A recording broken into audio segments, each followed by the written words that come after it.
So my idea for Mother's Day, when I decided it earlier in the week, what I was going to do is I was going to talk about moms and motherhood and all of that sweet stuff. I've got some favorite mom stories that I like to share, and then I was going to segue the conversation into the divine feminine, that aspect of God that is life-giving, that is nurturing, sustaining, and loving. It's actually one of my favorite things to talk about on Mother's Day because we live in such a patriarchal society that many people are not even aware that the feminine aspect of God is every bit as present as the masculine aspect of God. Because our society's deity has been male-oriented for so long. Many people don't even know that women and femininity used to be worshipped and revered. There was a time, for instance, when females were considered goddesses. Seriously, not just like, oh, goddess dress or anything like that. I mean, seriously.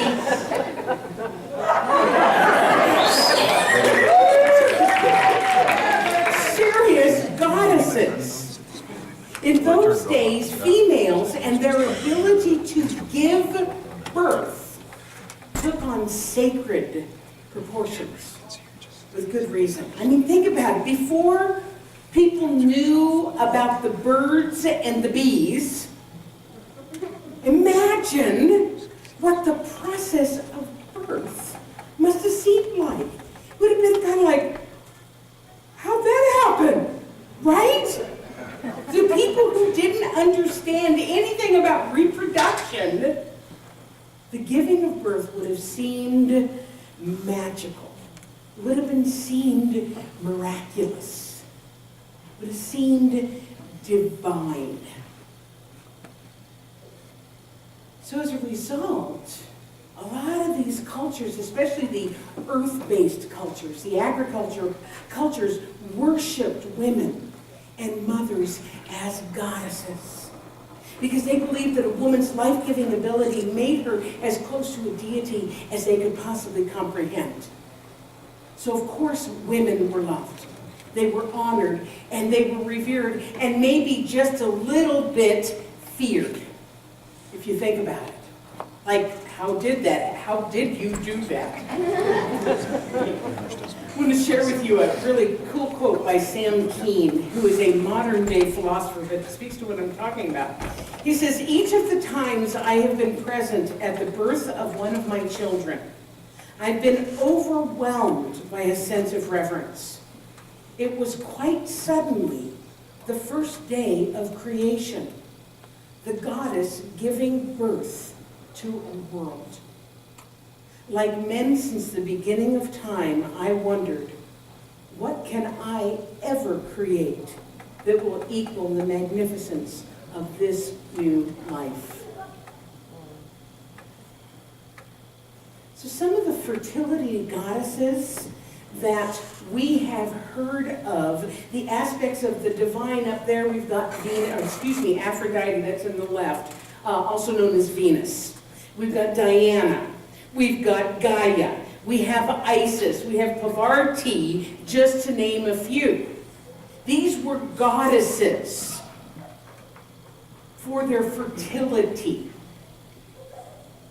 But what happened is things began to shift. And the Judeo-Christian culture went from many gods and goddesses to a monotheistic, worshiping one God, and that one God happened to be based on Yahweh, who was the Israelite God of war, and then the one God became a male deity.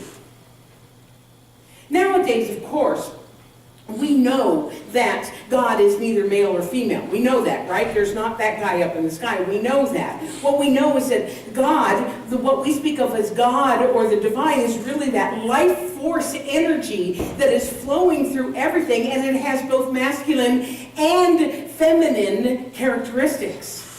So both of them, I'm not saying like, oh, just women, and I'm not saying, oh, just men. I'm saying like everything, right? Both of them need to be honored and respected for the gifts that they bring. So today, part of what we are honoring and respecting are the goddesses, the mothers, the feminine face of God, as we see it in each other. So again, mothers, I'm going to ask you to please stand so that we can revere you. Mothers, so that we can revere you.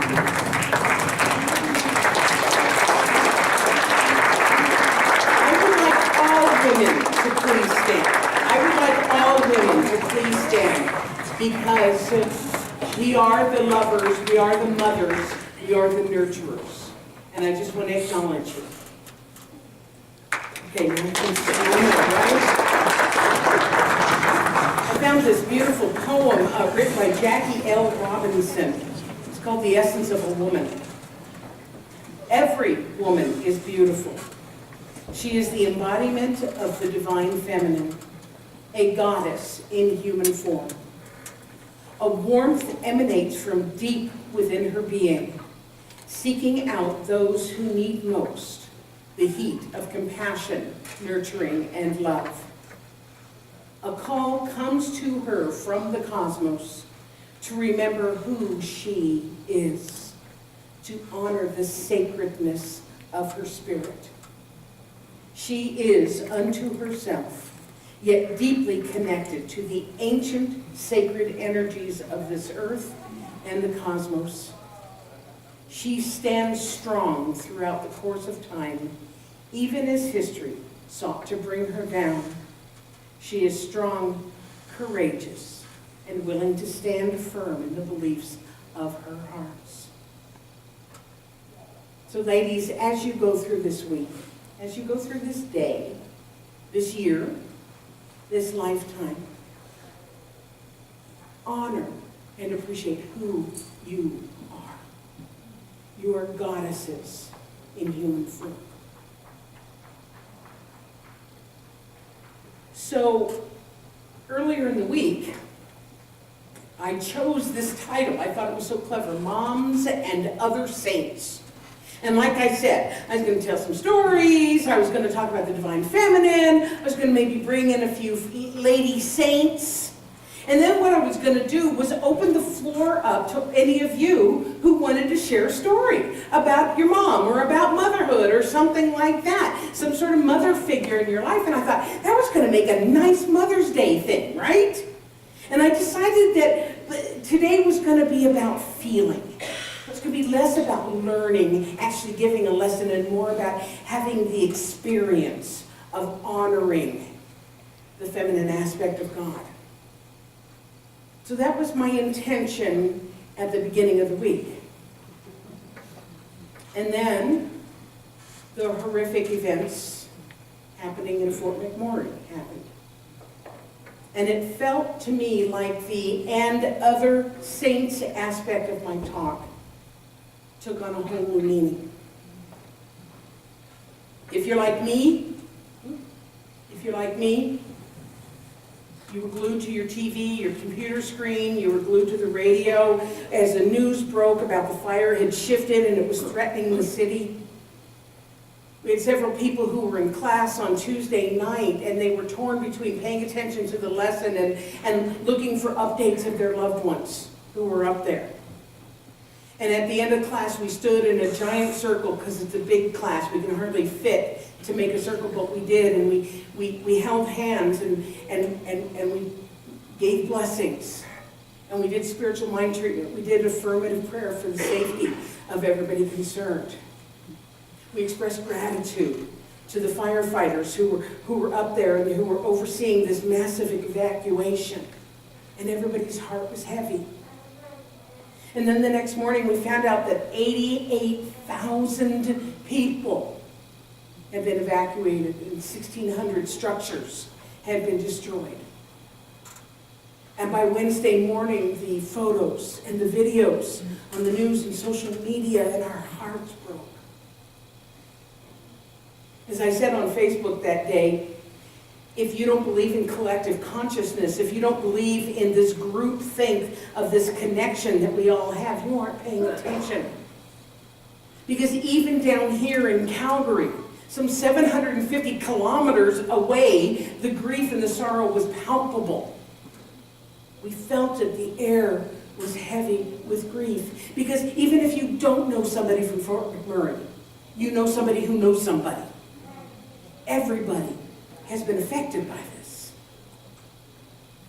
And so, for a while, all we could think about was the tragedy of it, the suddenness and the displaced people and the loss of possessions and the animals, oh my God, and the fire and the smoke and the fear. That's all I could think about.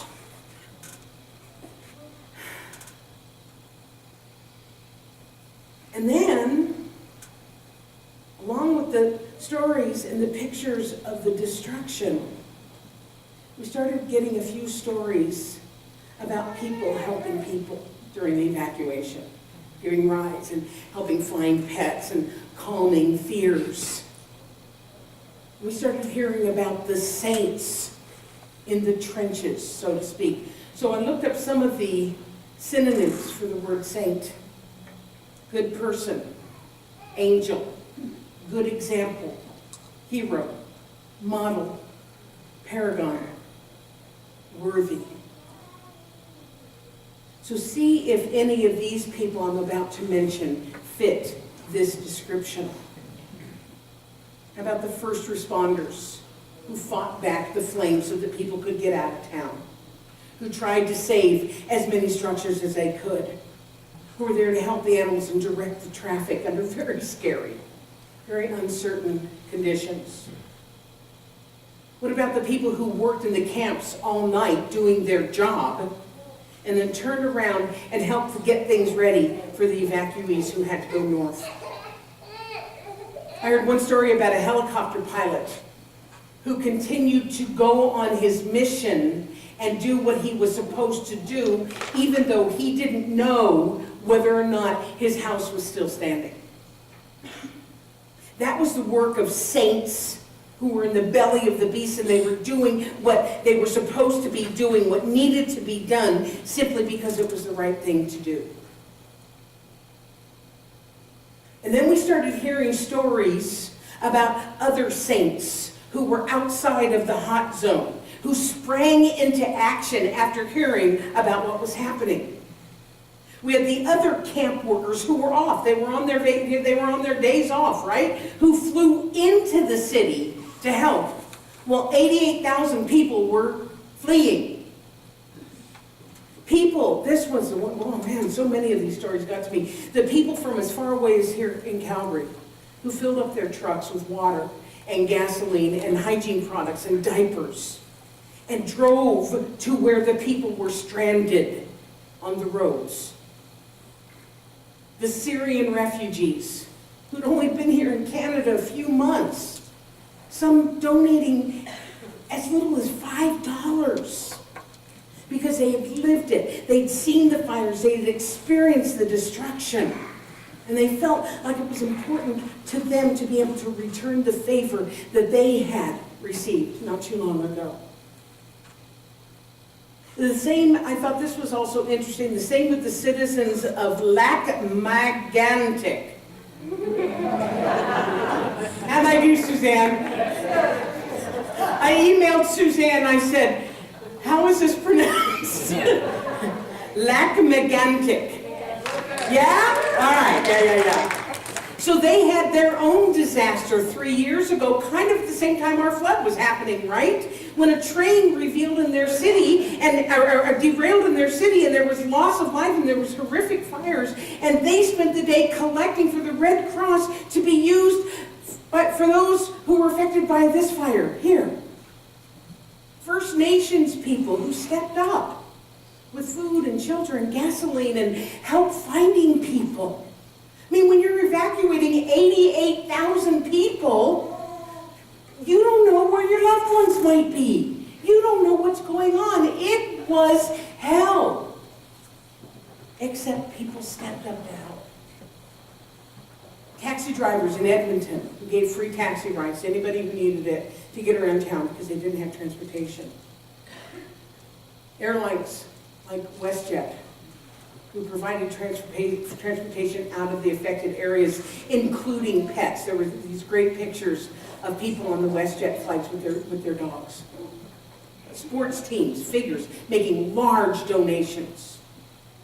Both the federal and the provincial government's decision to match all the individual donations made to the Red Cross, and we're talking tens of millions of dollars. So the stories could go on. Stories of people helping people, and I'm sure that some of you, most of you have heard these stories. Many of you know stories maybe that I don't know about. But the reason that I wanted to talk about it today is because not only is it a lesson on service and community and helping all beautiful, wonderful, fabulous aspects, but it's also a spiritual lesson on oneness. Oneness. We are one. I am you. You are me. We are one. I remember being so impressed. I'd only been here a couple of months when the Calgary flood happened. And the first of many weather-related situations from the time I got here.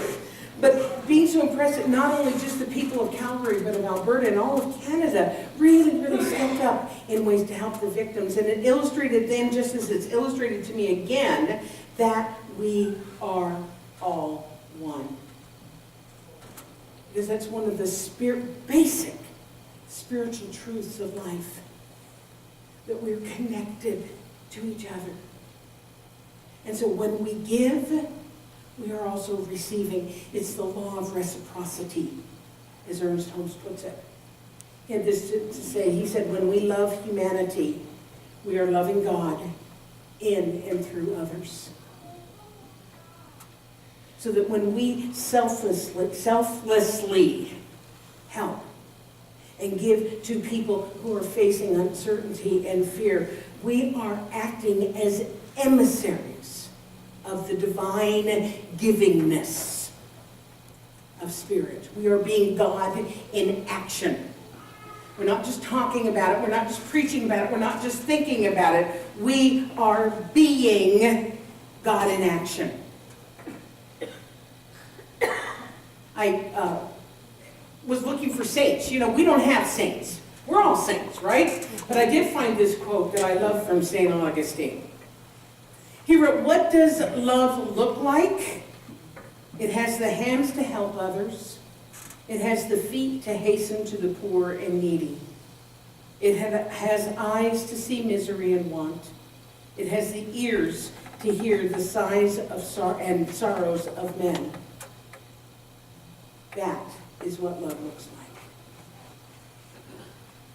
So if you think about the description of love as it applies today, it applies to mothers and it applies to Good Samaritans.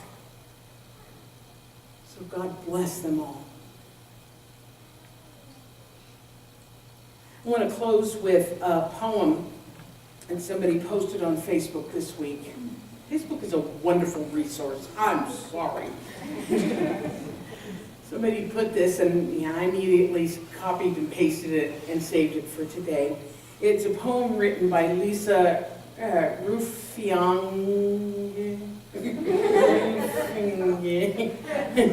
Somebody named Lisa.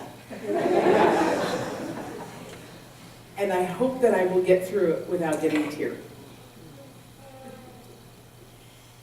Now I lay me down to sleep, safe in my bed, but still I weep. I cry for those not in their homes, and pray for all of their unknowns. The days are long, the fires rage, as we reload our Facebook page and read of heartache and of pain, while still the beast has not been slain. It took your home, your car, your land, and on uncertainty you stand. Such shaky ground beneath your feet, your family safe, so bittersweet. Now feel the circle around your soul. You're not alone. We'll make you whole. We come together, tried and true. Canada, eh? It's what we do. So rise up now and take my hand. I know you're hurt. I'll help you stand. The road ahead will be so long. I'll help you walk. Alberta Strong.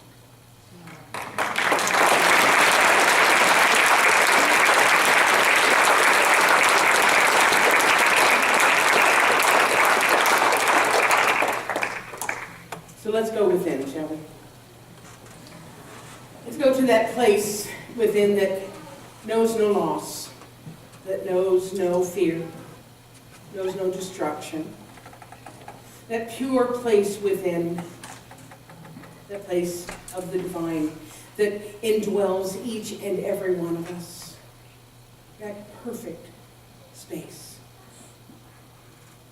That is the truth of our being. Everything else is effect. Everything else, our circumstance. But the pureness of us, the essence of us, is pure and perfect. God essence, pure and perfect. God spirit. And so we hold to that knowing. We hold to that idea as we are faced with the quote-unquote realities of what is before us. We still hold to the idea that from fire comes cleansing, comes newness. And we hold to the idea that anyone who has indeed been affected by this fire, that they rise like a phoenix from the ashes of what was into what is, what can be. And those of us who are there to be in support of them, we do indeed hold them so that they can stand on our shoulders, so that they can truly see what is possible, so that they can truly see the newness that is being created, for which the fire made room, that newness of allowing spirit to know itself more fully, more completely, and more resoundingly than before. And so for any person who has been affected by this, we love, we help, we are there. And for all the rest of us, we trust and we know that God, through us and as us, is providing what needs to be provided for these people to rebuild to newer and greater and better. Because that is the way of the world. That is the way of life.